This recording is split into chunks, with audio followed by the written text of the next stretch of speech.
$6.6 billion. That is the value of a single American military aid package to Taiwan, a package that is now rewriting the rules of engagement in the Pacific. For years, China operated on the assumption that its regional dominance was inevitable. The question tonight: how has this strategy, built on advanced weaponry and revitalized alliances, created a new military reality, potentially neutralizing a superpower without firing a single shot? For decades, the historical precedent was clear. Beijing viewed the eventual absorption of Taiwan as a matter of destiny, a final step in securing its role as the absolute ruler of the Pacific. But that long-held belief is now colliding with a stark awakening. A plan once considered flawless, backed by trillions of dollars in warships, next-generation jets, and nuclear submarines, is facing an unexpected and formidable challenge. One that originates far beyond the shores of Taiwan itself. The first sign of this new reality came with a stunning American military maneuver. In mid-April, the USS Boxer Amphibious Ready Group, originally ordered from San Diego to the Middle East, had its course abruptly changed. The USS Boxer and USS Comstock, two of the U.S. Navy's most powerful assets, along with the 11th Marine Regiment, steered directly into the heart of the Pacific. After weeks of strategic silence near Guam and Saipan, this massive combat fleet transited the Suruga Strait near the Philippines on April 26th, a clear signal of Washington's resolve to bolster its forward presence in the 7th Fleet. At the same time, U.S., Japanese, and Philippine forces are now conducting live missile strikes and beach landing exercises on an island just off the northern tip of Taiwan.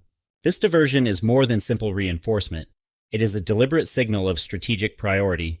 Pulling a high-demand asset like an amphibious ready group from one active crisis zone to proactively address another demonstrates that Washington now views the Indo-Pacific as the primary, not secondary theater of global operations.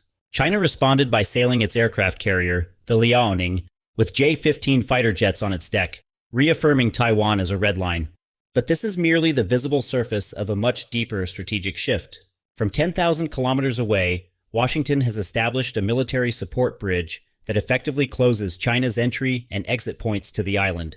This move has astonished even close regional allies like Japan and South Korea, who had not conceived that the U.S. could paralyze the Chinese military's ambitions so thoroughly. Washington is now encasing the island nation in impenetrable armor. Taiwan is no longer an isolated outpost defending its own shores. It has been transformed into a massive assault fortress, equipped with America's most lethal weapons. HIMARS rocket systems, border-agnostic ATACMS missiles, M109A7 howitzers, and M1A2T Abrams tanks are now in the field. Harpoon coastal missiles and deadly Javelin systems are on Taiwanese soil, waiting to hunt their targets. The barrels of these weapons are now aimed directly at the heart of mainland China. Beijing's navy, a source of national pride for decades, now sits helplessly within the direct targeting range of this steel storm. If the Xi administration crosses that red line, the military consequences will be severe. China's own coasts and commercial ports are no longer safe from the devastating effects of war. The United States is turning Taiwan into a massive, unsinkable military base, and the state-of-the-art weapons piled into the region have the capacity to vaporize Chinese military elements within seconds. Taiwan's unique mountainous geography provides natural shelter for these weapon systems. Mobile batteries hidden in underground tunnels can be perfectly concealed from China's military satellites. The porcupine doctrine that Taiwan has developed for years is now transforming into a flawless destruction machine. This entire daunting scenario for China began with the United States' $6.6 billion aid package. The backbone of this agreement was the HIMARS rocket systems. Exactly 82 brand new HIMARS are being added to the Taiwanese Army's inventory. The 420 ATACMS ballistic missiles that arm these systems are completely rewriting the rules of war in the region. This package moves Taiwan's defense posture beyond mere deterrence by denial. Historically, aid focused on defensive weapons to repel an invasion. The inclusion of hundreds of long-range ATACMS missiles provides a credible offensive counterstrike capability, fundamentally changing the risk calculation for any invasion force gathering on the Chinese mainland. On military maps, the Taiwan Strait is a narrow waterway, just 180 kilometers wide, a perfect firing range for ATACMS batteries. With a 300-kilometer range, these ballistic missiles can reach the Chinese mainland in seconds, evading enemy radars and descending on their targets at multiples of the speed of sound. The primary logistical staging areas for a Chinese invasion are militarily obvious. The strategic ports of Xiamen and Fuzhou and Fujian province now sit directly in Taiwan's crosshairs. Any attempt by Chinese amphibious assault ships to gather in these ports would be met with disappointment, as missiles fired from Taiwan's Penghu Islands could turn the fleet into scrap iron before it even leaves harbor. The detail that truly keeps Chinese generals awake at night is the high mobility of the HIMARS batteries. Using shoot-and-scoot tactics, the Taiwanese army can hide these systems in forested areas within seconds, allowing them to survive an initial airstrike and launch an immediate counter-retaliation. Mounted on wheeled armored vehicles, these systems can change position just 5 minutes after firing. But China's challenge is only beginning. With U.S. support, the Taiwanese army is also transforming its coastline into an impenetrable steel wall. Exactly 60 M109A7 Paladin self-propelled howitzers are being added to its inventory. Any Chinese landing craft daring to approach the shores will face a heavy barrage. The highly precise GPS-guided shells of these howitzers can send Chinese armor to the depths of the sea before they reach the beach. Firing 10 rounds per minute, these systems can turn the coastline into a wall of fire, with digital communication between batteries, ensuring hundreds of shells can rain down on a single target simultaneously. The main line of defense at sea is entrusted to the legendary Harpoon missiles. By 2028, exactly 100 launcher batteries will be delivered to Taiwan. With a range of approximately 150 kilometers, these anti-ship missiles can hunt Chinese naval convoys in the open ocean.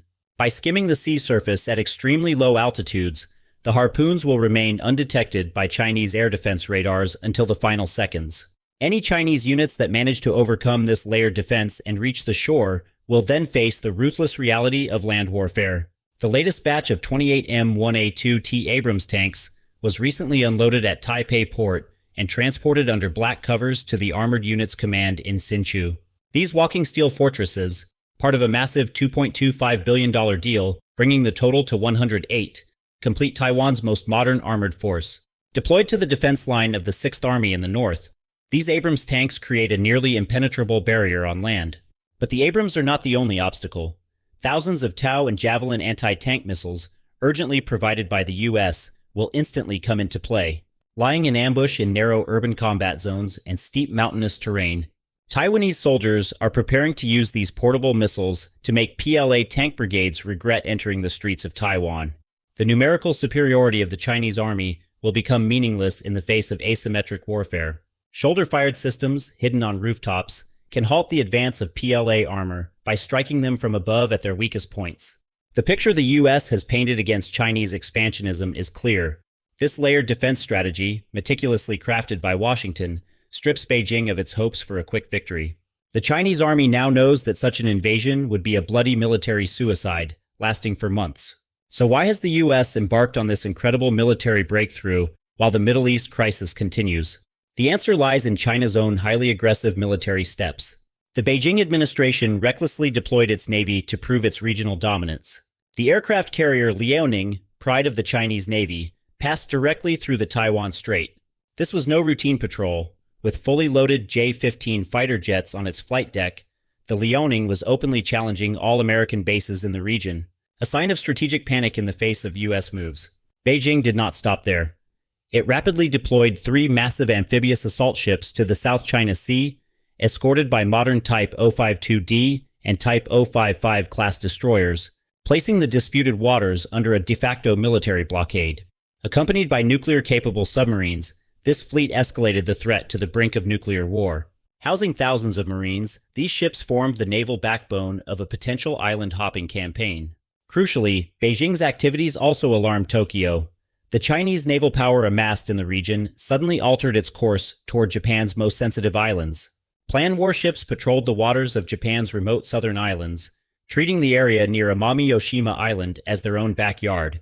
The Bao-2 guided missile destroyer passed through Japan's Yonaguni-Iriomote waterway without slowing, a clear naval threat message to the Tokyo administration. In the air, tensions were at a breaking point. China's J-20 stealth fighters constantly committed border violations over Taiwanese airspace, measuring the reaction time of Taiwan's air defense systems in milliseconds. But the most insidious dimension was the provocative gray zone tactics at sea. Massive China Coast Guard vessels brazenly entered restricted waters near Taiwan's Kinmen Island, openly provoking the Taiwan Coast Guard. These stealthy border violations are seen as a silent rehearsal for a major war, using civilian-looking patrol vessels equipped with military-grade weaponry to push the operational limits and measure Taiwan's psychological reflexes. This relentless military expansionism did not go unanswered. Japan, the Pacific giant, has awakened. Tearing up its constitutional limits, the Tokyo administration has stepped onto the stage of war. Sanai Takaichi has thrown the pacifist defense doctrine into the trash. Japan now stands against China as a fully equipped and aggressive war machine, an awakening that represents the greatest breaking point in the Pacific balance since the Second World War. Its air fleets have undergone a massive transformation. Misawa Air Base has been turned into the most intimidating American-Japanese military fortress in Asia. Old-generation F-16s have been decommissioned, replaced by 48 state-of-the-art American-made F-35A stealth fighters. Japan is also building its own independent F-35 fleet, with a purchase of exactly 147 aircraft that will give it the largest stealth fighter fleet outside the US.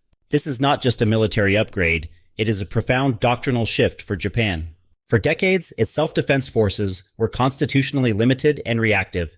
This level of investment in a fifth-generation offensive platform signals Tokyo is moving towards a policy of proactive deterrence, willing and able to project power far beyond its own shores.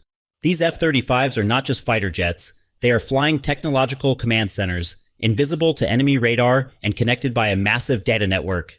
They possess the technology to blind even China's most advanced air defense systems and can hunt Chinese J-20 aircraft the moment they leave the runway. The Japanese Navy has also broken out of its shell.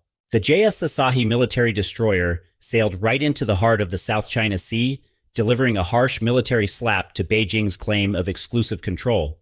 Another destroyer, the JS Suzutsuki, fearlessly sailed alone through the Taiwan Strait, a move that enraged the Beijing military administration. Japan is now turning its strategic islands into deadly missile fortresses. The Ryukyu Islands chain has been equipped with new-generation coastal missiles and early warning radars. Missiles deployed on the islands of Amami Oshima and Miyako have created a deadly choke point, locking the plan's exit doors to the open Pacific. Advanced electronic warfare stations on these islands can now collapse the communication networks of Chinese ships on the horizon. However, what truly makes the Chinese Army's job impossible is the unification of these powerful Pacific actors under the U.S. military umbrella. Washington has united its key allies into a single command and control chain, mercilessly tightening a suffocating military encirclement around the Chinese Navy. The deadliest nuclear attack submarines of the U.S. Navy have been deployed into the depths of the Pacific. The Los Angeles-class USS Asheville has silently positioned itself in the region's most strategic waterways, monitoring every surface movement of the Chinese Navy like an invisible shadow. The evidence points to a clear and deliberate strategic transformation. The Pacific is no longer a theater of hypotheticals. Through a layered network of advanced weaponry, reactivated alliances, and forward-deployed assets, the United States and its regional partners have fundamentally altered the military balance. The implication is that Beijing's long-held ambition of a swift, decisive victory over Taiwan now faces a protracted, multi-front, and prohibitively costly conflict.